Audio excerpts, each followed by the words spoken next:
Hi, everyone. This is your host, Greg Myers, and this episode is part of our special series focused on diversity and inclusion.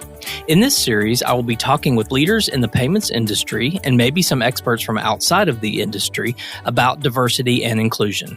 It has been proven that a diverse workforce and diverse management team leads to increased creativity, better decision-making, reduced employee turnover, and increased profit, as well as many other benefits that we will be talking about. This special series is brought to you by WNet and PaySafe. WNet, or Women's Network in Electronic Transactions, is celebrating 15 years of helping women achieve greater personal success, influence, and professional parity in the payments and fintech industries. WNet is a not-for-profit organization with a mission of creating a stronger and more diverse industry by empowering and investing in women. Learn how at wnetonline.org. PaySafe is a leading global specialized payment provider. They've been driving innovation in and around payments for over 20 years all over the globe for both businesses and consumers. PaySafe believes diversity and inclusion is not just a checkbox, but rather a journey in which they are fully committed to being on around the world. Learn more at www.paysafe.com. I'm honored to be joined on this, the 12th episode the 12th episode of our special series on D&I by Garima Shah, the president of Biller Genie. As Biller Genie president, Garima Shah can usually be found and heard reviewing company financials, finding strategic business opportunities, managing the Biller Genie team, and serving as a volunteer dancer for the team's social media videos. More competitive than Conor McGregor, as a child, Garima would do anything it took to win at Monopoly, and still does, which pushed her to pursue an MBA in the competitive fields of entrepreneurship and finance. Garima learned early on that she enjoyed helping and leading others, which led her to serve in key positions in the fintech industry, such as head of sales for eMerchant Pay, and Chief Business Development Officer at Direct Connect. She has cultivated long relationships throughout her 17 years in the payments industry. Garima reunited with friend and Biller Genie CEO Thomas Aronica, and the dream team was formed. In her spare time, Garima creates TikTok videos with her daughters and casually wins Bollywood dance competitions. We've got a great episode ahead, so let's get started.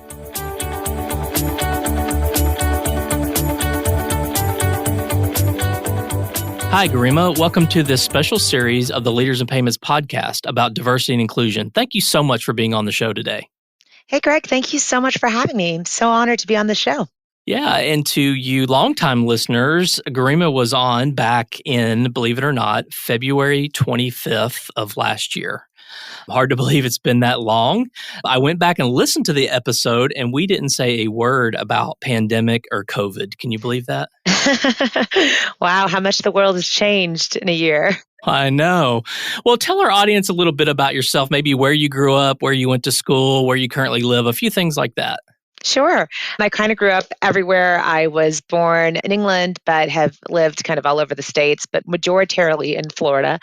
And I went to college up in Boston. It was a little cold. So once I graduated, I moved back to Florida and have been here ever since, everywhere from Miami to West Palm. And now I live in Orlando. And it's nice and sunny and wonderful all the time, which I love. And I have been in payments almost ever since college, right? So I've been in payments for almost 17, 18 years in different roles and always ever changing and expanding with it.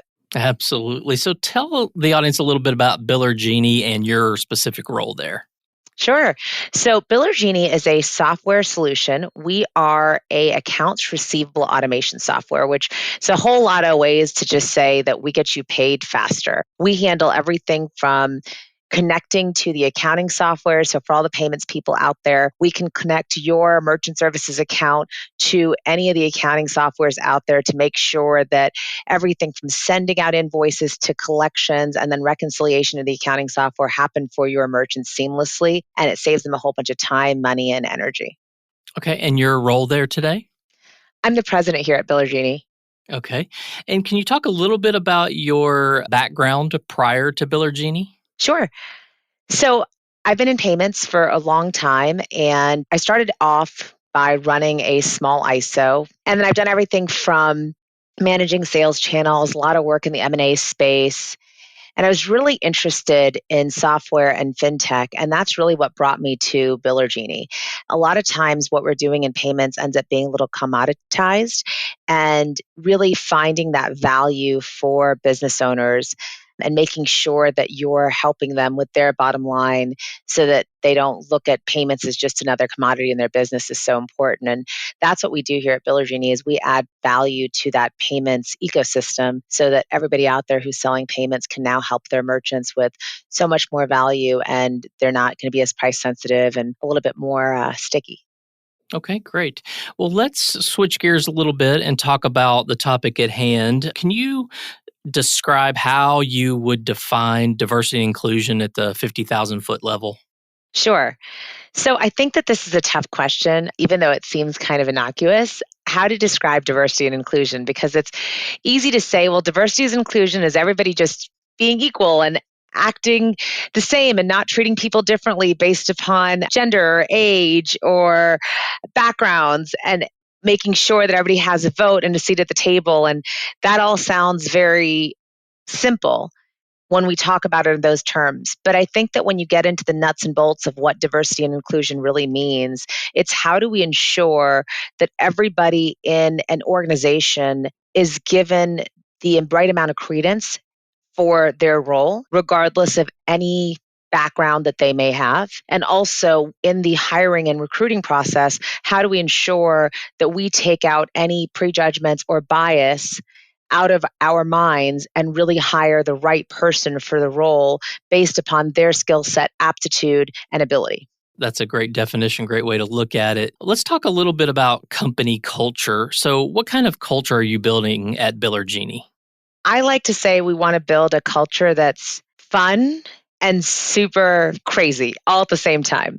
So, really fun and exciting and fast moving, but at the same time, we are a culture of people who are all going towards the same goal, working really, really hard, extremely passionate, but really enjoying the ride while we're on it. So that's the culture that we're building. We did a lot of work in the past year during the pandemic and all that, really defining our culture and how to make those values and that culture actionable, because it's easy to say, oh, well, we're going to be honest, and that's one of our core values. But when we looked at our company culture, we found that there were certain things that defined us that might be a little bit different than other companies. And those are actionable items. So, like, for example, one of them is catch up, because we do move extremely fast. And that's one of our core values. And so it's easy for us to say to someone, hey, catch up. Like, this is what we're expecting to be done. And we expect it to be done quickly. And we expect to move quickly through everything that we do and efficiently. So, hey, catch up. Another one we have is like class shines. So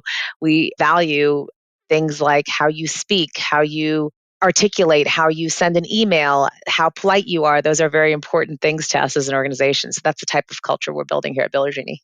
Awesome. So, how does diversity and inclusion intersect with company culture? This year has been awesome for this because we started doing a lot more remote hiring and training. And that was really different because, we're used to hiring someone in one location and training them there, and that's it. And you're seeing the person, and it's just different. Now we started utilizing our values and culture to find the best person for the role. And like I said, regardless of where they're located, regardless of background, regardless of anything else, the best person for the role. And that's really helped us from a diversity and inclusion standpoint. We've hired people nationwide now, which is really cool. And we've also learned how to train remotely. But I think that that has helped us be more diverse and be more inclusive, because we've been looking for very specific attributes in candidates, as opposed to, okay, well, they live close and they seem to act and feel like we do, so that must be a good fit. We've even implemented tools like Culture Index, which is a way that we can predictively analyze someone's behavior prior to ever even meeting them or speaking to them, which definitely promotes diversity and inclusion, because we don't even know much about that person when they're taking that first test. And we're looking at their results from an objective manner. And that's how we're making the decisions based for who should be in the company. That's interesting. Well, as a female executive in the payment space, do you feel like that helps you to have a platform to help move diversity and inclusion forward in our industry? Absolutely. I mean, payments has historically been a non inclusive industry, right? I mean, I know when I first started in payments, the first year I went to Money 2020, I want to say it was 2009, but I might have that date wrong. They said something like less than 4% of the attendees were women out of some 10,000. And that was just shocking to me. And so, absolutely, I think as a female executive in payments, it is my duty to push diversity and inclusion forward for all, and not just a female minority. I think it's extremely important and it's my duty to push that forward in payments and in our industry overall. Okay. And for a lot of people, there's a single point in time or maybe a tipping point, if you will, where you knew you had to make diversity and inclusion a priority. I mean, for me, it was really sort of what was going on in our country. And I had this platform where I was talking to basically C-level executives. So I felt responsible to do something to kind of generate awareness, if nothing else, to generate awareness about the topic in our industry. So just curious if you had a similar sort of tipping point or a specific single point in time. Yeah, actually, for me, Money 2020 was definitely one of those eye opening experiences. But for me, where I really thought it was important, especially for females in our industry, was a board meeting many, many years ago. I was a young mother. I think my first daughter was just a couple months old. And someone made a comment about how I was the only woman in the room, and someone made a comment about how it was so great that I was able to travel so much. But oh my gosh, my poor child who was home without their mom, and how sad that was that I was leaving them to work. And I was shocked by that comment because I looked around the room and I said, well, hold on, there's a whole bunch of young fathers here too, and nobody's worried about their children. And I think that I'm setting an example for my daughter that you can work and you can do all of these things and not just you can do anything you want. And I think that that's important and that's an important example. And how come nobody's saying it to any of the men in the room? How come it's just the woman? And I've seen that happen often where women are slighted for roles because, oh, well, what if they leave because they have a child or because they, oh my gosh, they're going to have to go to their kid's pageant or Christmas parade. And what I found, and I was actually talked about this on one of my Gab with Garima episodes, is what I found is that women have become less likely to speak about their personal life because they are afraid of being slighted for a role. So often their male counterparts will say things like, hey, I need to leave early because I need to go to my kid's ball game or this pageant or their preschool event. And a woman in the same position is more likely to say something like, I have to make it to a doctor's appointment, or I have to go someplace else, or skip their child's event because they don't want to be slighted and they don't want to be seen as just a mom. And I think that that's hard and awful. And so that to me was my tipping point of just, we need to do something. And we have so many great organizations like WNET and Women in Payments and things like that that are bringing these issues to light, that you can have it all and you can be a working mother and you can still be an executive in a company and you can still get a lot done. And I think that that's really important. And that was my tipping point where I knew I needed to get more involved. Okay. Do you think we've gotten better in that aspect? I do. I absolutely do. I mean, especially if I look at my career back in 2009 versus today in 2021, I see so many more women. I see so many younger people. I see so many more minorities. I see it changing a lot in our industry. I mean, even at the trade shows, what was once a very specific homogenized population has changed quite a bit. And I think that that's very encouraging. But I think that there's still work to be done for a lot of different segments of the population. Right. On the show in this series, I think this is the 12th or so episode in the special series. I've had on several larger companies, and they have a lot of resources. They have formal diversity and inclusion programs, they have ERGs, but not every company can do that. They're either not big enough or they just haven't made it a priority yet. So just curious your opinion. So, smaller companies that might lack those resources, what advice would you give them to have these kinds of programs or even to build it into the culture like you have?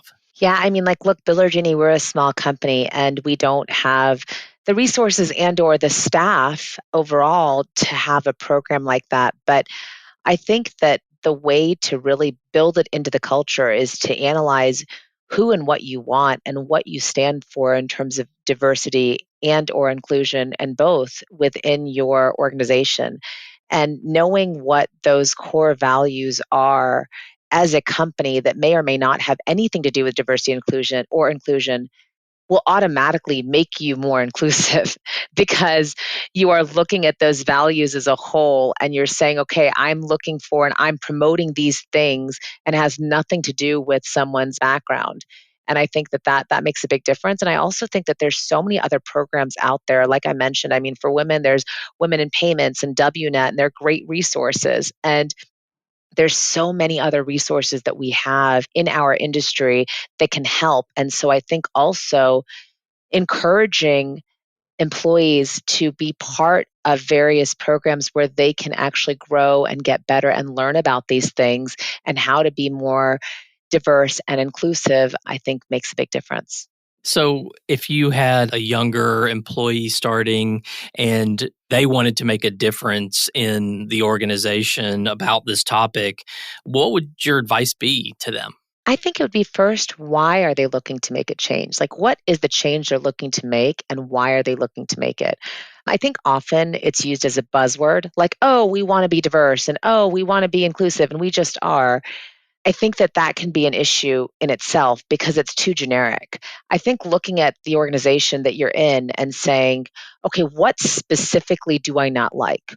Where specifically are we not diverse enough? Who are we not including and why are we not including those people? And asking those questions first of the leadership team of that organization, I mean, those are tough questions.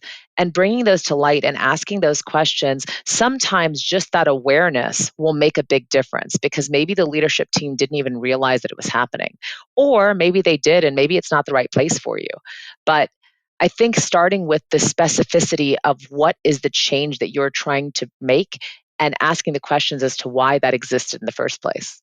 I agree. What do you think? It's one of those things we talk about, and I just sort of would like your thoughts on it.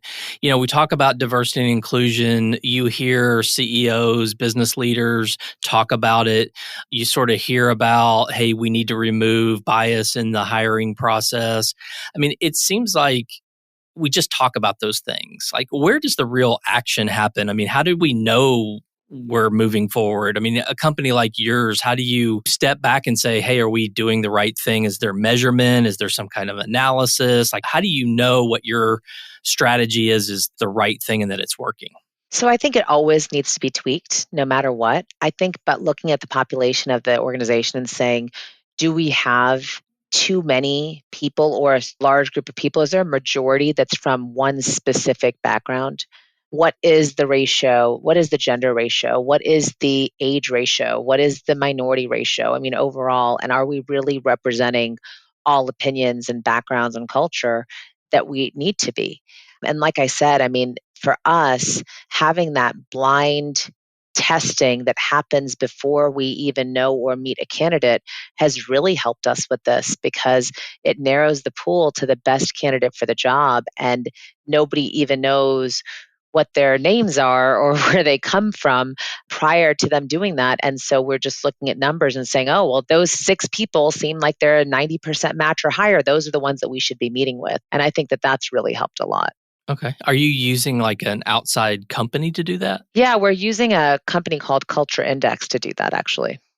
Okay. Okay. That's interesting. And how did you find them? Just out of curiosity, because I think a lot of people could learn from that. Yeah, no, we actually implemented. So during the pandemic, one of the things that Biller Genie did was how do we shift? How do we do different things during the pandemic? All the trade shows are canceled. We're a startup. We can't meet our clients. What are we supposed to do? And so we really looked internal and decided that we needed to focus on ourselves and our process, procedures, policies, our systems, software, all of those types of things. And in doing so, one of the things that we really decided we needed to make better was how do we give development resources and training to all of our employees, starting with the leadership team, but then all the way through. So we implemented a system called EOS, which is the Entrepreneurial Operating System, and it's a way to lead and it's a way to manage and hold everybody accountable from a very objective, not subjective manner.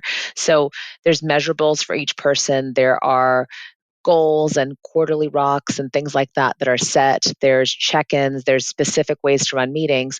And as part of that, we also added Culture Index, which was the way to ensure that each employee was in the right position for their skill set and for their personality. And also, as we're recruiting, that we're finding the right person for the role who really is going to enjoy it and want to be there long term. So, those are a few systems that we've utilized, and they've made a huge difference for us here at Biller Genie. Okay.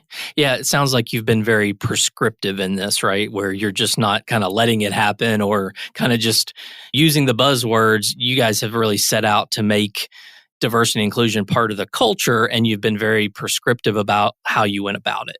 Yes, absolutely. And for us, it was about everything. It was about finding the best and being the best and realizing that in order to do that, we need to have every voice. We need to have every opinion, and not being diverse or not being inclusive isn't going to get us anywhere quickly. Right. Well, let's step back and look at the industry as a whole. And you've talked about it a few times, but sort of how would you say we're doing as an industry on this topic? I don't know if you want to give like an A, B, or C kind of grade level or a 1 to 10, but some metric of how you think the industry's doing. I think it's hard to say. I think I can't give an answer for the past year at least, because I don't think we've seen other companies and how they're operating as well as we used to. But prior to that, I would say that we're probably at a C. About 10 years ago, it would have definitely given us an F. I think we've moved into a C where there are more programs. It's becoming more diverse, and especially with more software and ISVs and those kinds of things entering into the payment space, it's becoming more diverse. The culture around those types of companies is very different than the payment space. And so payments companies acquiring or merging with or working with software companies and various ISVs has definitely made this better. Well, this has been great. We've covered a lot of ground. Is there anything else you'd like to discuss or leave with our audience? No, I know. I just want to say thank you so much for, discussing this and bringing this topic to light. I think it's so important, and it's really great to have this forum. Well, thank you so much for being on the show today. I really appreciate all of your insights on this important topic. And again, thank you for your time today. That was Garima Shah, the president of Biller Genie, in our 12th episode of our special series on diversity and inclusion.